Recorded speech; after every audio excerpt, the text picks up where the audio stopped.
Alright folks, my name is Freyn and welcome to the Lorraine 155.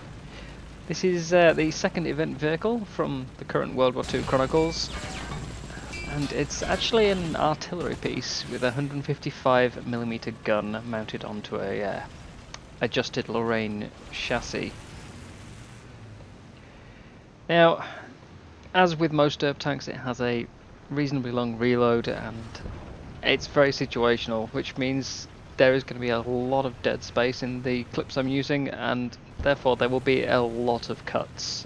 It's mostly just going to be a slightly extended kill montage, I guess. I will obviously talk about the vehicle as we go along. Now, first clips here, I'm on Kursk, and it's, I don't know, it's an odd one as Kursk for this, because as a howitzer tank, typically you don't want these large maps like this. But this one has got a higher than average velocity for a derp tank. Now in some ways this is actually a downside, because it also comes with 0 gun depression, and that might change in the future. Probably will. I'm sure Gaijin won't leave it like this forever, knowing that, you know, they're trying to sell it.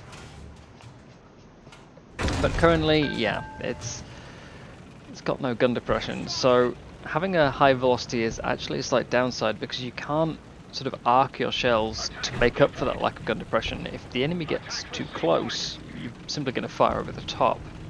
With something like the Brumba, if it had no gun depression, it doesn't really matter, because the shells drop so fast you can still hit targets at pretty close range. Now, I've picked up 2 kills here at extreme range on Kursk. I'm having to sit more in the open than I would like to do so. I do still have some shell drop, obviously, so I don't need to be on perfectly flat ground when taking shots at this range. But I'm still having to expose my whole tank, and it is a large tank. Large enough that I ended up getting spotted from the A point, and that's where my death here actually comes from, is players all the way out there, so not ideal. We're on to game 2 here. This is Maginot Line. Second battle I played in the tank actually. And I've come up onto the hill above my own spawn point here, because again, it works, I think, better at longer range, in my opinion.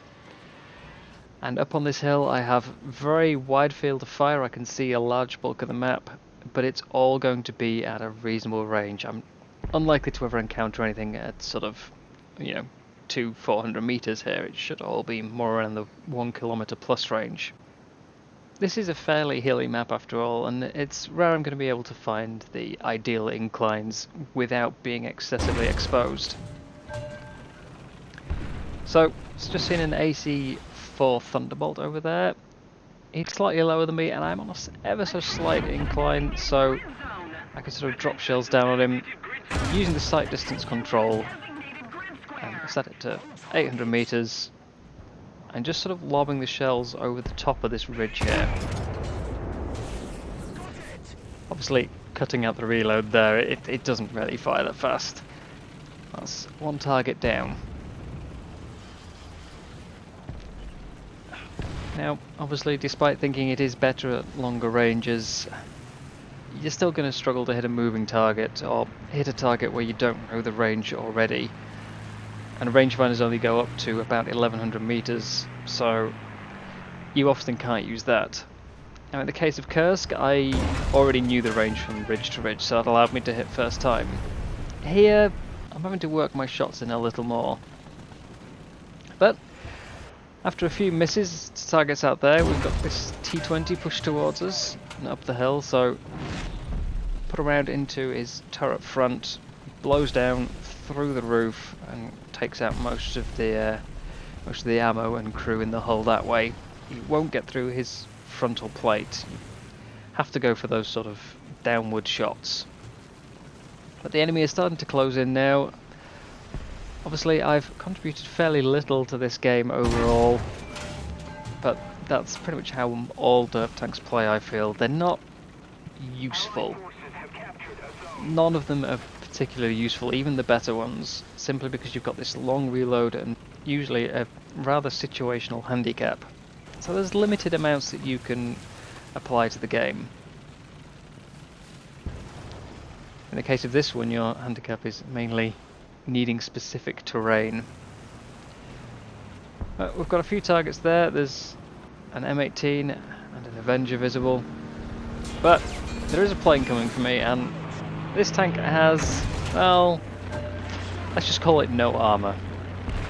Like most of the French tanks, it's got about 10mm of roof armour, 10mm of rear, sides. There's a little bit of 30mm on the frontal plate, but you've also got these great big gaping holes in the tank, which allow for machine gun fire to really cause you problems. It does have a 20mm cannon on the top, but it's got extremely poor elevation, so is rather unlikely to be shooting aircraft. And it's only got about 25mm of pen. It's actually less than a 50 cal there, so it's not going to be taking out any tanks either. Something I was a bit disappointed to find out, as I know the AMX-30's 20mm is certainly capable of killing some lighter armoured vehicles. So I've picked up 3 kills, and yeah, we're going to lose here. I've not really contributed a massive amount. I certainly didn't contribute to map control, and I missed a lot of shots, but that's pretty much to be expected with a vehicle like this. You're rarely going to contribute a lot. Got one clip here just to show you. Probably this is a more average game here actually. Obviously I typically try and choose some of the better clips for the YouTube videos, but I wanted to show this one. You see, I got the surprise on this T-34. I got a shot. Despite it being a large high caliber HE, it didn't one-shot him. It only killed his driver and a few modules. He was repaired before I was reloaded, again fairly standard. Then you can see here I didn't have the gun depression to shoot him at close range like that. Lack of gun depression is something you can kind of work around if you have the right map. Now I'm not necessarily playing this currently on maps that it's ideally suited to, so things aren't going to go great, and I knew that going in. I could be far more selective, but you know, when a new vehicle comes out you want to play it. You can't afford to be waiting 10-20 games to finally get that one map that you need.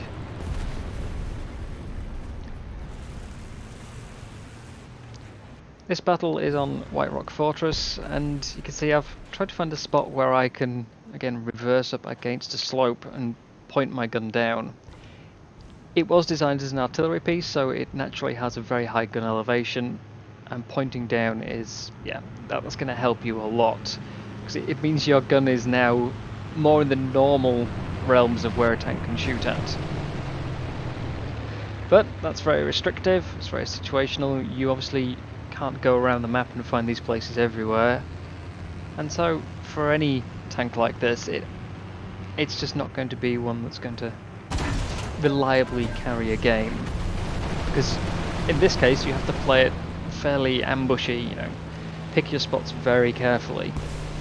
There are lots of other tanks that have these sort of restrictive quirks about them, like say the Archer, which again, it's a different quirk in that case. It means you have to play it very differently. Again, it's in its complete own way, but it does disable you from really being able to contribute to the battle and get that victory. Now if you're just out for a bit of fun, no, it doesn't matter so much. If you're there to try and win, which I personally feel is the aim of the game, then this probably isn't going to be the most useful tank. I like trying to see if I can make bad tanks work. And some have better results than others, but something very restrictive is something that I'm not going to play a lot. And this, yeah, it definitely falls into that category. I'll probably get a few more games out of it than I initially intended, because I want to see if I can really push it to be useful, especially if I start playing it properly and only bring it on the right maps. But we'll see how it works out. does suffer, unfortunately, from, with it being 4.3, the nearest sort of lineup you can slot it into for France is 4.7. And 4.7 means you're going to get up-tiered a hell of a lot to 5.7, where you start seeing big tanks that you aren't quite so capable of penning.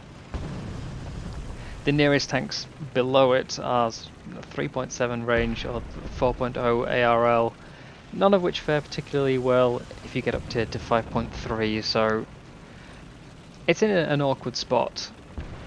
I'd certainly like to try and get a bit more use out of it, given we've put a few weeks of effort into unlocking this. And who knows, maybe Gaijin will adjust it in future. They do have a slight track record for doing so. Tanks rarely stay as they are. But that's the end of this game, as a duck has very quickly put rest to my tank. And I am aware that I've obviously talked over the majority of these clips without any real gameplay commentary, so we'll come to the last game I played in this. The best game overall, although, spoiler alert, it's still a loss unfortunately, because the tank just doesn't contribute a massive amount. I could have played this better, certainly. I think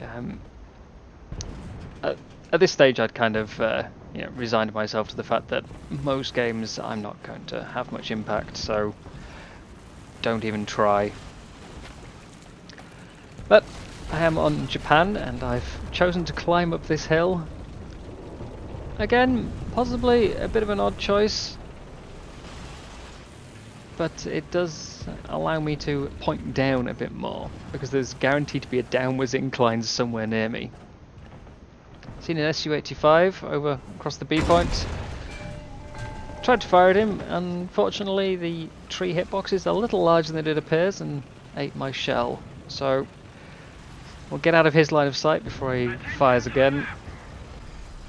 Just try and hide in these little divots and look for any targets I can find. I've skipped ahead, obviously long reloads, it needs to be done. I've skipped ahead and driving back, and he's still there unfortunately. It was a bit too late by the time I realised he was still there, so I've had to tuck into this cover here, and that's kind of left me slightly trapped. I know he's almost got the range here, and I don't have the range properly to fire back at him. I haven't worked out exactly where it is. And even with the higher velocity than normal, with these slower shells, you do have to be a little more precise, particularly with HE. You've got to hit the ideal parts of a tank rather than just hitting the tank. So, just lurking behind this hill. I've got line of sight at least on the left side of the B point there. But we currently have a Churchill going in onto the B point who, although it's not really the best way to play it, he will be distracting that Su-85 a little. Now overshot with that first one, tuck back into the cover, reload and just wait. The Churchill 3 can't do much to the Su-85, although I think turning his back to him was probably not the best plan. But he's on reload, so now's my chance. Just dropped the shell, not quite onto his roof, but it wasn't far off and it got the job done. So now T-34-57 coming up from the A point. So lob a shell into his side and take him out. As I said, I'm playing this very much in an ambush style and sitting high up on hills. Japan is a fairly hilly map, but mostly with all the hills sort of going towards that centre point. So anywhere you are, you're going to be on a slope. And that, with a gun depression like this, normally means you aren't going to be able to hit your target. So although it seems really counterintuitive, being up on this higher mountain is gonna help. I've got cover to hide in, I've got lots of little downward slopes I can use to get my gun onto the target. And I've got a reasonable field of fire. I can hit most of the B point, and I can hit quite a bit out towards A and C as well. Although I can't actually shoot into any of the 3 capture points properly. We no longer have an advantage. There's a lot of KVs driving around, which are a bit of an Achilles heel for this thing. You've sort of got to go for the lower area of the turret. You try hit the turret ring or try blast down through the whole roof. It's the only reliable way to really kill them. And with you having no armour, you don't really want to be giving them a chance to fire back. I can see a few tanks driving off the B point here. And while we are doing alright on vehicles, we aren't doing particularly well on caps. So take out this T-34, and then I decided it's probably time I'd go and get a bit more stuck in. There's no great positions for the tank around the map. As I said, it's mostly going to be on an upwards incline no matter where you are. So I'm a bit limited to where I can go and still be effective. I certainly don't want to be going onto the B point myself, as I'll be higher up and still on flat ground. It just means that my dead zone for the gun is extended even further. But I want to at least be able to support the B point here. So driving up this side, there's a little bit of a slope here that I can back up onto. Although I can hear a ZSU-37 to my flank, which is giving me a bit of concern. So I'm going to tuck in. There's an enemy on B now. We've also got a Churchill just approaching B. I'm hoping he can push the enemy around into my view. Typically, had I stayed on the mountain at this stage, I would have been able to see him, as he's on the west side of the point, which is completely open to my earlier spot. I've come down here because every enemy who'd previously capped B was capping it on the south side. Now I can see the south side, and they're capping it on the west. Some days, yeah, this is just how it goes. Things just don't want to go in your favour. Churchill is clearly looking for whoever's on B. Again, unfortunately, he's pushing around the south, which just forces the enemy further into the west. And if it'd gone the other way around, the enemy would have been pushed into my view instead. So I'm just having to sit and wait. Keep an eye out, make sure this ZSU isn't pushing me, as he sounds like he's getting closer. Our Churchill 7 just died, so I need to look back towards the B point again. He's noticed me, he's taken a shot. Fortunately, he didn't really cause any damage, and I managed to take him out. He probably should have gone for my transmission rather than going for crew, as yeah, a tank destroyer that can't move is pretty dead. But as I've already mentioned here, I decided several battles before this that I was rarely going to be able to make a noticeable contribution to the team. I wasn't going to be able to influence the outcome very much. Maybe not the best attitude to go into a game with, but I think a realistic one for the vehicle. I could rush caps and, you know, try and ambush a few people there, but that typically puts you at close range. And, you know, a dead tank is no use at all, so we've held back, we've gained a few kills. It's still been the best game I've had, win or lose. And just final target here, ZSU-37. I only really need to hit him to kill him, he's got hull break. But that's kill number 5. And yeah, that's about the best I could manage so far. Restricting myself to certain maps would likely result in better. Who knows, maybe a few weeks I'll give it another go. But for now, that is all. So as usual, thank you very much for watching. I hope you enjoyed, and I'll see you next time.